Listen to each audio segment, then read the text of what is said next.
나와 하나님 앞에 예배드리는 사랑하는 성도 여러분들에게 오늘 내리는 비의 양만큼 여러분들의 삶과 가정에 하나님의 은혜가 촉촉히 적셔주시기를 주님의 이름으로 간절히 축원합니다. 옆 사람과 서로 인사하겠습니다. 대단하십니다. 이렇게 비가 내림에도 불구하고 교회 나와서 예배를 드리는 여러분들의 모습을 하나님이 대단하게 예뻐하시고 기뻐하실 줄로 믿습니다. 사랑하는 성도 여러분, 오늘 우리는 추수의 계절 가을을 지내며 하나님께 드릴 영적 추수로 이제 이른 양 찾기, 우리가 기도하는 분들을 모시기 위한 행사를 시작하려고 합니다. 이제 조금 후에는 이른 양 찾기 선포식, 우리가 기도하는 분들을 모시기 위한 이제 선포식을 하게 됩니다. 저는 오늘 하나님의 섭리와 하나님의 은혜로 이제 이른 양 찾기를 시작하면서 이제 여러분들의 마음에 한 가지 분명한 메시지가 있기를 소원합니다. 사람은 누구나 자신만의 의견이 있고 또 자신만의 신념이 있습니다. 그리고 누구나 그 자신의 의견과 신념을 자유롭게 말할 수 있고 또 그 의견과 신념에 따라서 행동할 수가 있지요. 하지만 자신의 의견이나 신념을 정면으로 반대하고 오히려 자신을 위협하는 사람들 앞에서 이 자기의 의견과 신념을 감추거나 타협하지 아니하고 정말 소신 있게 말하거나 행동한다고 하는 것은 결코 쉽지 않음을 우리는 생각해 볼 수 있습니다. 자기가 옳다고 믿어도 자기 의견과 신념을 말할 수 있는 분위기가 아니거나 오히려 심지어는 의견과 신념을 말하면 다칠 것 같은 상황에 처하게 되면 대부분 사람들은 꼬리를 내리기 마련입니다. 살아남기 위해서 자기의 뜻과 신념을 저버리기도 하고 적당히 타협해 버리는 사람들이 많이 있죠. 하지만 반대로 어떤 상황이더라도 어떤 대가를 치르고라도 절대로 타협하지 아니하고 자신의 의견과 자신의 신념을 말하거나 또 행동하는 사람들이 있음을 우리는 볼 수 있습니다. 사도행전을 보면 그런 사람들이 등장하는데 바로 바울과 바나바가 그러했었습니다. 그들은 자신들의 의견과 신념을 위해서라면 목숨을 내 던졌죠. 누가 돌을 던져도 상관하지 않았습니다. 죽음의 위협을 가해도 그들은 결코 굴복하지 않았죠. 그런 각오를 가진 사람들이 있었기 때문에 초대교회는 단 한 세기 만에 이 로마 제국의 전역을 복음으로 막 뒤흔들었습니다. 그리고 3세기 만에 로마 제국이 기독교를 국교로 받아들이는 놀라운 일들을 이루었죠. 바울과 바나바는 안디옥 교회, 지금의 이제 소아시아 터키 지방에 있는 저 안디옥 교회에서 파송을 받아서 이제 복음을 전하기 위해서 여러분들이 지도에 보시면 아래쪽에 섬인 이 구브로로 가지요. 그리고 구브로에서 다시 이제 내륙적인 버가로 가게 되고 버가에서 비시아 안디옥으로 올라가고 비시아 안디옥에서 이제 이고니온에서 다시 이제 루스드라를 거쳐서 이제 데베라고 하는 곳까지 가서 복음을 전합니다. 그들은 가는 곳곳마다 자신들의 신앙과 신념을 위해서 이 목숨을 걸고 메시지를 전하게 되니까 박해를 받기도 하고 또 매를 맞기도 하고 또 쫓겨나기도 했지만은 그들이 가는 곳곳마다 놀랍게도 부흥의 막 불길이 일어났었습니다. 그리고 바울과 바나바는 다시 저 더베라 가는 지역에서 루스다를 거쳐서 이고니온에서 버가로 내려와서 이제 버가에서 안디옥 교회로 이제 돌아가게 됐죠.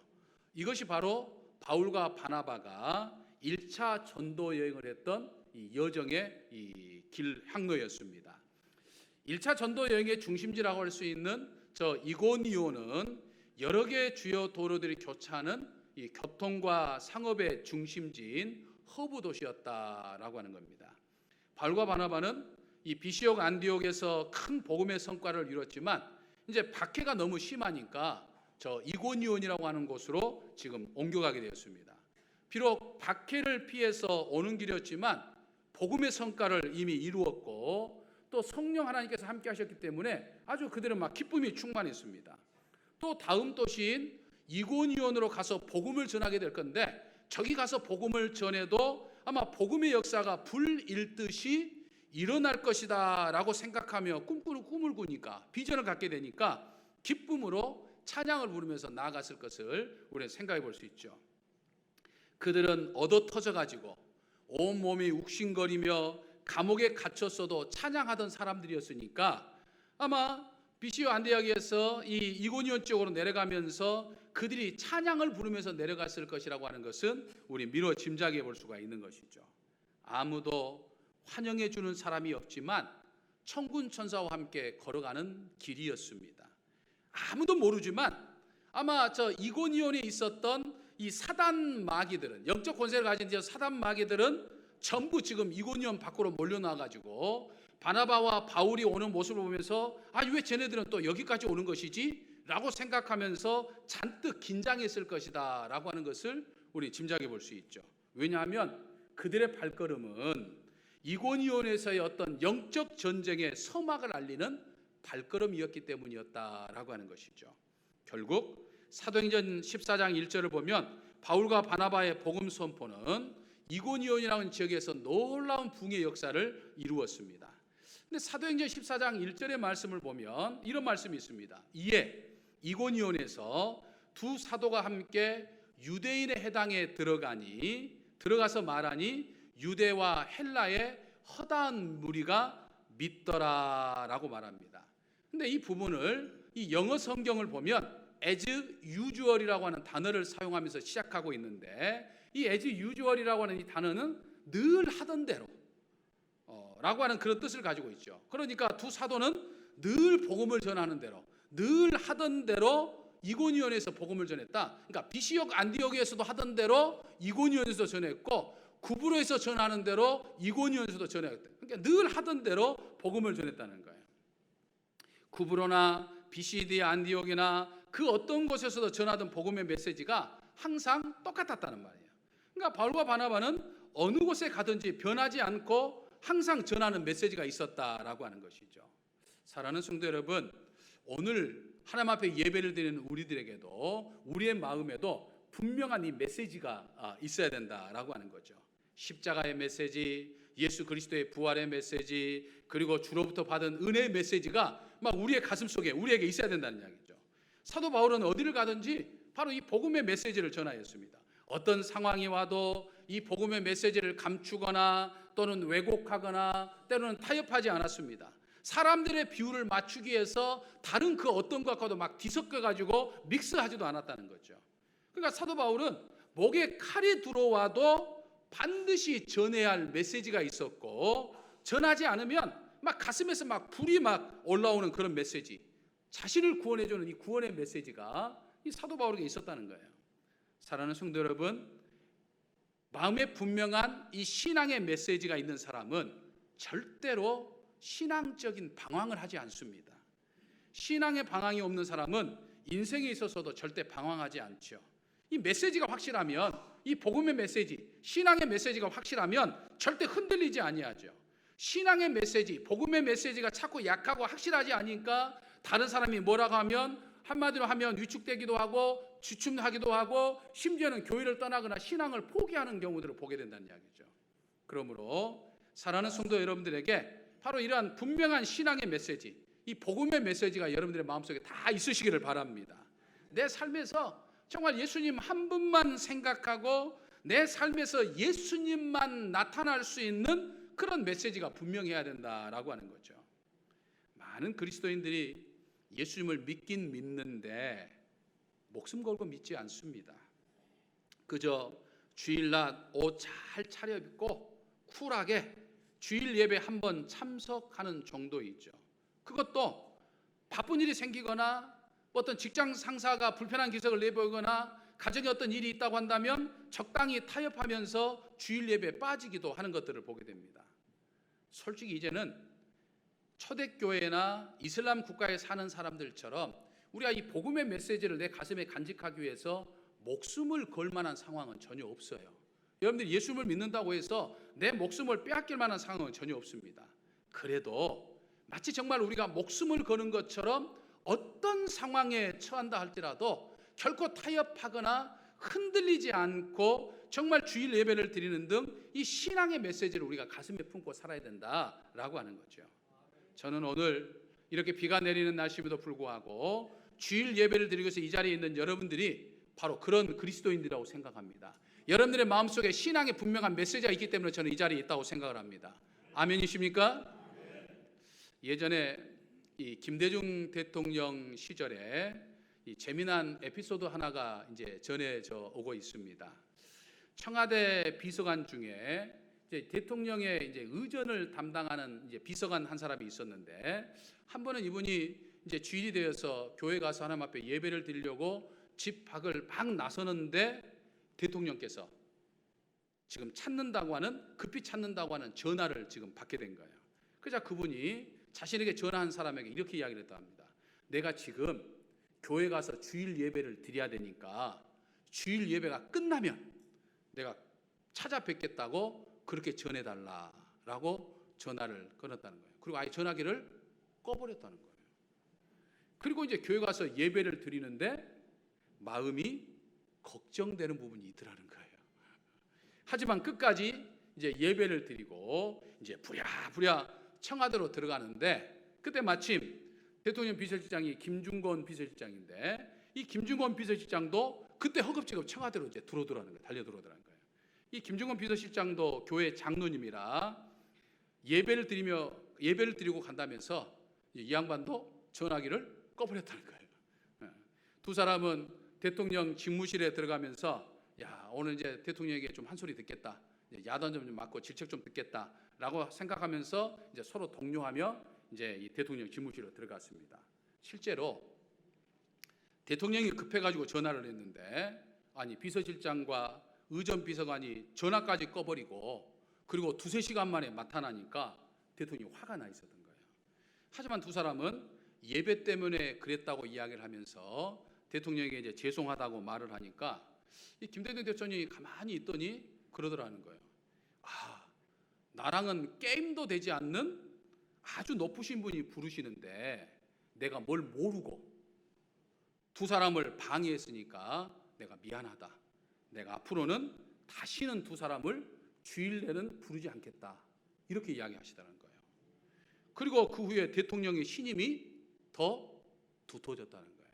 할렐루야. 저는 그분들의 이야기를 듣고 참 감명을 받았어요. 오늘날 800만 이 그리스도인들 중에 정말 이 두 분과 같은 그리스도인이 얼마나 될까 하는 생각을 해봤습니다. 대통령이 아니라 시장님이, 아니면 사장님이나 거래처의 중요한 사람이, 아니면 내 자녀가 오라고 해도 주일 예배는 한 주 건너뛰고 그냥 나가지 않는 그리스도인들도 많은데, 정말 이 두 사람 마음에는 분명한 메시지가 있는 거예요.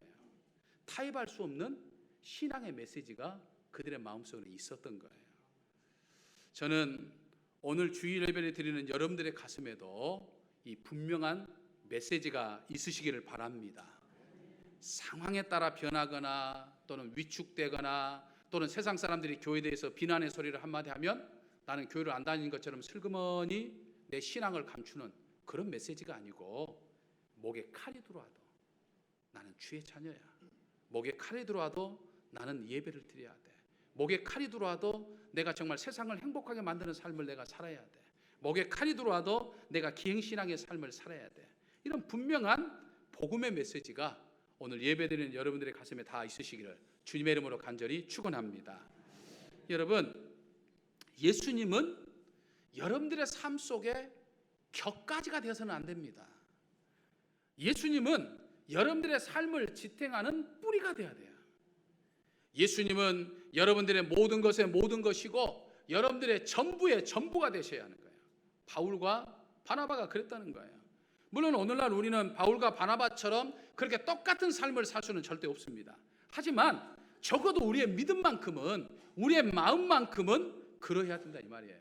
예수님이 내 삶의 뿌리가 되어야 되고 예수님이 내 삶의 중심이 되어야 된다는 거예요. 여러분, 인생이라고 하는 것은 집중력 아닙니까? 내가 무엇에 얼마나 집중하느냐에 따라서 내 삶이 달라지고 일의 성사가 달라지는 것들을 우리는 경험하게 됩니다. 바울은 예수 그리스도께만 집중했다는 거예요. 예수님으로 세상을 해석하는 사람이 바울이었습니다. 근데 오늘날 많은 그리스도인들은 예수님의 눈으로, 예수님으로 세상을 해석해야 되는데 세상으로 예수님을 해석하니까 조그만 어려운 일이 있어도 방황하는 그리스도인이 나오게 되고 하나님의 말씀을 왜곡하는 2단과 3단이 막 우리 주변에 나타나는 것들을 우리는 보게 되는 거예요. 예수님께 내 삶을 집중한다는 것, 예수님으로 내 삶을 해석한다고 하는 것, 아무것도 안 하고 하루 24시간 동안 온전히 주님만 생각하고 사도 바울처럼 막 복음만 전하러 다니라고 하는, 살라고 하는 그런 말은 결코 아니죠. 무엇을 하든지 어디에 있든지 내가 지금 하고 생각하는, 내가 지금 내 머릿속에 생각나는 그 생각, 지금 내가 하는 말, 내가 지금 하는 행동이 정말 예수님이 원하신 것인가를 생각하며 우리가 살아야 된다라고 하는 것이죠. 내가 지금 생각하는 것, 내가 지금 말하는 것, 내가 지금 행동하는 것이 예수님이 정말 기뻐하시는 삶인가를 생각하면서 살면 내 삶과 내 신앙이 영역으로 충만해질 수 있는 거예요. 영적 영향력을 발휘하는 삶을 살아갈 수 있게 되는 거예요. 그러므로 사랑하는 성도 여러분, 오늘 예배를 드리는 여러분들은 예수님께만 집중하며 사시기를 바랍니다. 그것이 바로 메시지가 있는 삶이다라고 하는 거죠. 나를 사로잡고 있는 그분, 내 미래를 이끌어 가시는 그분, 내 인생의 모든 것에 모든 것이 되시는 그분, 내 인생의 절대 중에 절대자가 되신 그분을 내 가슴에 메시지로 갖고 사는 사람들은요, 가만히 있을 수가 없어요. 그 눈에, 그러니까 예수님을 나의 메시지로 갖고 사는 사람들은 그 눈에 교회 다니지 않는 사람이 보입니다. 예전에는 신앙생활을 하였지만 여러 가지 이유 때문에 예수님을 향한 신앙을 잃어버리고 세상 일에 바빠서 신앙생활을 쉬고 있는 사람들의 모습이 내 눈에 보인다 이 말이에요. 그리고 그들에 대한 안타까운 마음과 긍휼의 마음을 가지고 주님을 증거하지 않을 수 없는 뜨거움이 생기게 된 거예요. 2000년 전에 이 안디옥 교회에 파송을 받았던 사도 바울과 바나바의 마음이 바로 그랬다 이 말입니다. 예수님은 오늘 우리가 읽은 성경 말씀, 너무나 잘 아는 말씀을 통해서 이 잃은 양의 비유를 통해서 하나님은 정말 잃어버린 한 마리 양을 애타게 찾는 분이심을 거듭 이야기합니다. 한 사람 한 사람의 영혼에 대한 사랑을 이야기하고 있죠. 물론 나머지 99마리의 가치는 한 마리 양과 비교할 수 없을 만큼 한없이 크고 귀한 존재들이지만 목자이신 예수님의 마음은 지금 구원받은 99마리의 양보다는 지금 한 마리에 잃고 방황하는 이런 양에 대해 안타까운 마음을 지금 가지고 있다 이 말이에요. 그 안타까운 마음으로 잃어버린 양을 찾아 지금 헤매고 있는 거예요. 그것이 바로 목자의 마음이고 지금 우리 주님의 마음이다라고 하는 거죠. 어떤 사람들은 종종 그런 이야기를 합니다. 한 마리 잃은 양을 찾아서 99마리를 남기고 떠난다고 한다면 이 99마리 양들 중에 더 흩어져 버리는 양들도 있을 것이다 라고 말합니다. 생각해 보면 나름대로 논리적이기도 합니다. 또 합리적인 경제 논리이기도 합니다. 교회가 싫다고 떠난 사람들, 정말 신앙생활을 한번 하기로 작정했으면 정말 영혼까지 변하지 않고 진득하게 좀 신앙생활 좀 하지, 진득하지 못하고 별의별 이유로 교회를 떠나는 사람들에게 시간과 돈을 투자하기보다는 지금 교회에 다니고 있는 지금의 교인들에게 더 많은 관심과 사랑을 주는 것이 더 효율적이다 이렇게 이야기하기도 합니다. 하지만 여러분, 우리 주님의 마음은요, 무엇이 더 효율적이고 무엇이 더 비효율적인가, 무엇이 더 이익이고 무엇이 더 손해인가, 무엇이 더 경제적이고 무엇이 더 비경제적인가, 지금 이걸 지금 예수님은 따지지 않습니다. 세상은 늘 효율성을 따지죠. 세상은 늘 경제 논리를 따집니다. 그런데 예수님이 말하고자 하는 것은 어떤 그런 효율이나 경제적인 윤리가 아니라 지금 한 마리 잃은 양, 하나님을 찾지 못하고 하나님을 잃어버리고 세상에서 방황하는 이 한 영혼에 대한 한없는 안타까운 마음과 관심과 사랑이라는 거예요. 아마 효율성을 따진다고 한다면, 경제 윤리를 따진다고 한다면 하나님은 굳이 인간의 몸을 입고 이 땅에 오실 필요가 없으신 거예요. 십자가 지지 않고도 충분히 하실 수 있는데 그렇지 않겠습니까? 예수님께 집중하는 이 복음의 메시지를 갖는 이 사랑하는 성도 여러분들에게 정말 이 마음, 이 주님의 마음이 있으시기를 바랍니다. 예수님을 향한 믿음을 잃어버리고 세상에서 방황하는 한 영혼에 대한 안타까운 마음과 사랑이 여러분들에게 있어야 돼요. 그것이 바로 주님의 마음이요 사도 바울과 바나바의 마음이에요. 그것이 우리가 신앙 실천, 세상을 행복하게 만드는 시작이기도 한 거예요. 물론 지금까지 우리가 우리 주변에 여러 가지 이유 때문에 신앙생활을 쉬고 있는 분들을 보면 안타까워서 만날 때마다 왜 교회 나오지 않느냐, 교회 나와야 된다, 하나님을 믿어야 된다, 신앙을 회복해야 된다라고 권면하고 또 그동안 관심을 가져왔지만 정말 우리가 이번 이 기간, 이 7주 동안 우리가 함께 더 집중하자 이 말이에요. 집중해가지고 나 혼자 예쓰는 것이 아니라 우리 모두가 함께 이 일을 위해서 화살기도 등 함께 기도하고 함께 교회에서 우리가 한번 헌신해서 정말 그들을 영혼을 정말 다시금 구원하는 일에 우리가 귀하게 쓰임받아야 된다라고 하는 사실이죠. 여러분, 인생에는 진행 효과라는 것이 있어요. 작은 변화는 더 큰 변화를 이끌어갑니다. 성장은 더 큰 성장을 이끌어가죠. 변화를 만들어내기 시작하면 조금씩 성장하기 시작하면 우리는 천천히 그렇게 꾸준히 인생이 바뀌어지고 세상이 바뀌어지는 것들을 우리는 경험하게 됩니다. 내 작은 노력이 잔잔한 연못에 돌을 던지는 것 같이 마찬가지로 지금은 내 작은 노력인 같지만 이 노력들이 쌓이면 우리의 미래에 큰 물결을 창조하는 하나님의 위대한 역사를 만들어가는 것들을 우리는 보게 된다 이 말이죠. 세상은 늘 그대로인 것 같아요. 하루하루 반복되는 일상에 지치기도 하고 답답합니다. 마치 먼지가 쌓인 세상은 변함없이 늘 제자리에 맴도는 것 같습니다. 하지만 우리가 오랜 시간 속에서 우리가 살펴보면 이 큰 어떤 하나의 인류의 어떤 변화 또는 교회의 어떤 큰 변화의 원동력은 아주 작은 것에서부터, 그러니까 내가 시작했던 나의 작은 몸짓에서부터 시작해가지고 큰 변화가 일어났던 것들을 우리는 보게 된다는 이야기예요. 하나님의 위대한 역사와 여러분들의 삶의 변화는 이른 양에 대한 내 작은 관심과 사랑에서부터 시작된다라고 하는 사실을 우리는 깨달아야 됩니다. 사랑하는 성도 여러분, 우리 주변에 있는 이 이른 양을 찾기 위해서, 즉 우리가 기도하는 분들을 모시기 위해서 오늘 우리는 선포식을 할 것입니다. 오늘 우리가 선포식을 통해서 이 일을 7주간 동안 진행되면서 오늘 시작하면서 정말 이른 양에 대한 주의 마음을 가지고서 내 주변에 있는 이른 양 한 사람을 여러분들 작정하시기를 바랍니다. 그래서 그를 위해서 나도 기도하고 우리 전 교인들도 함께 기도해야 합니다. 나도 찾아가서 다시 한번 권면하고 교회도 찾아가서 권면하여서 이른 양을 주님께로 인도하는 바로 그 축복이 바로 이 추수의 계절, 이 가을을 지내는 저와 여러분에게 있으시기를 주님의 이름으로 간절히 축원합니다. 언제나